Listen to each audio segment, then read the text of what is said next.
Zooey, Sophia, Pook. She will be reading from her paper, Breaking Bad, Schizoid Capitalism and the Acceptable Limits of Rebellion. Appreciate that, because I told her I was going to forget the title. It's very long.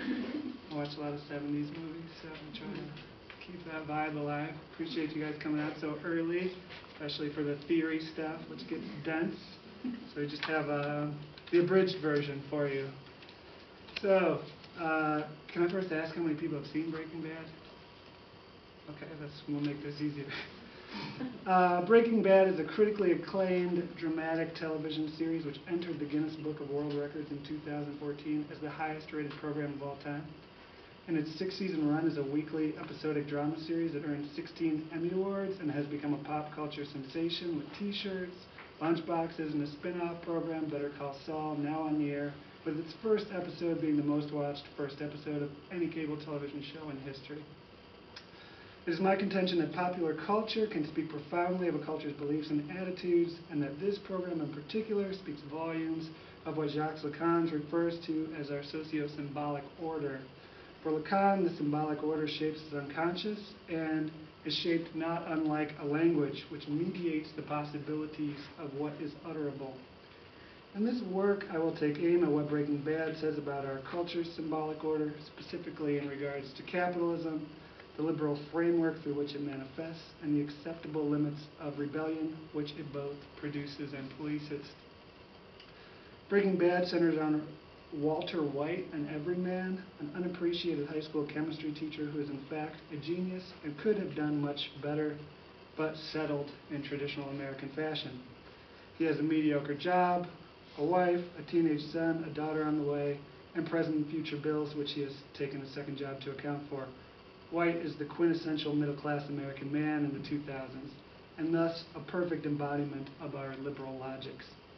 However, when White discovers he has lung cancer, and of course, irony of ironies, he has never smoked, his ordinariness becomes intolerable.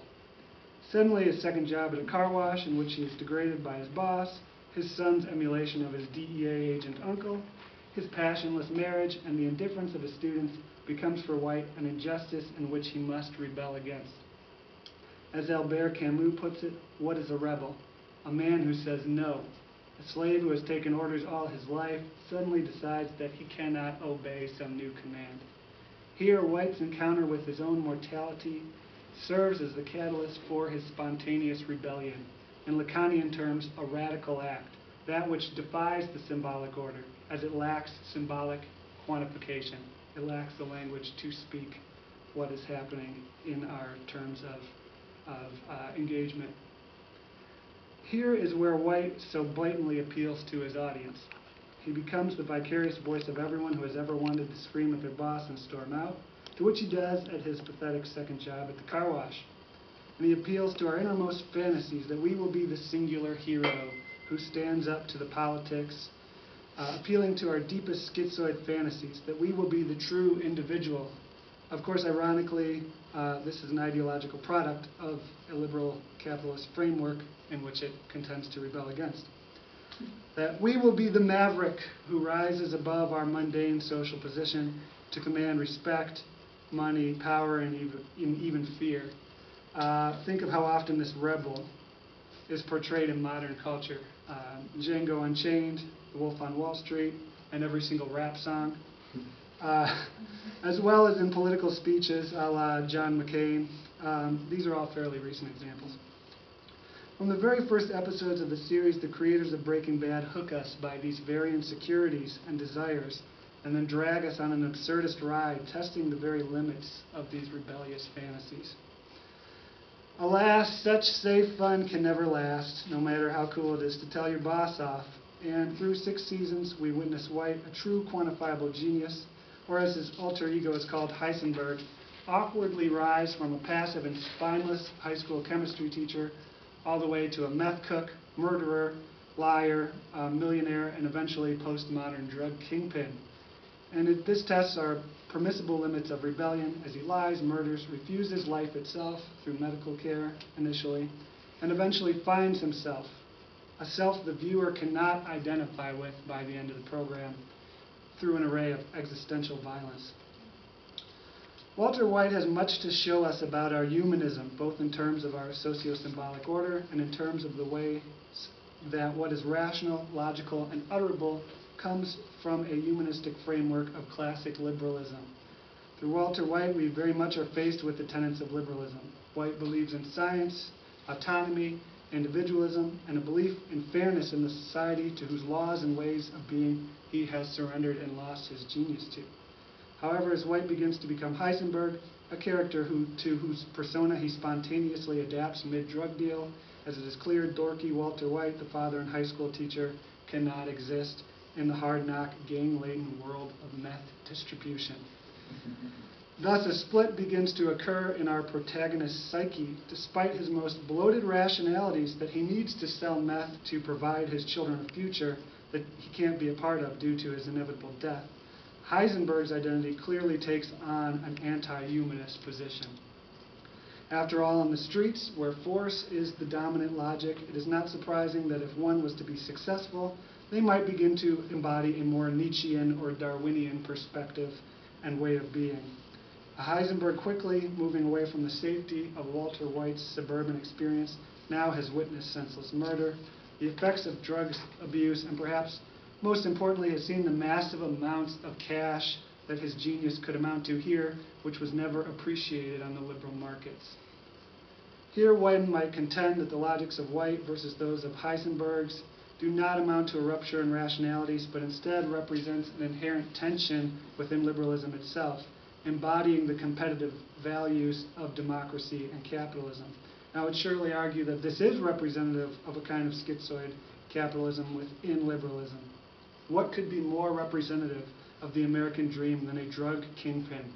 Someone who begins with nothing and utilizes their human capital to fill an existing need in the market.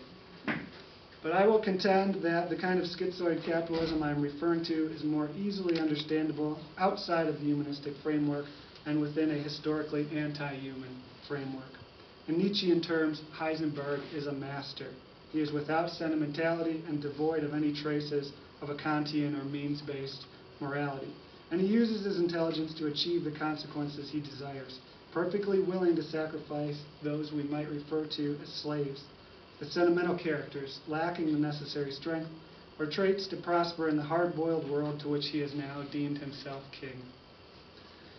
But it is not really the other characters who are shackled by liberal values so much as it is the audience.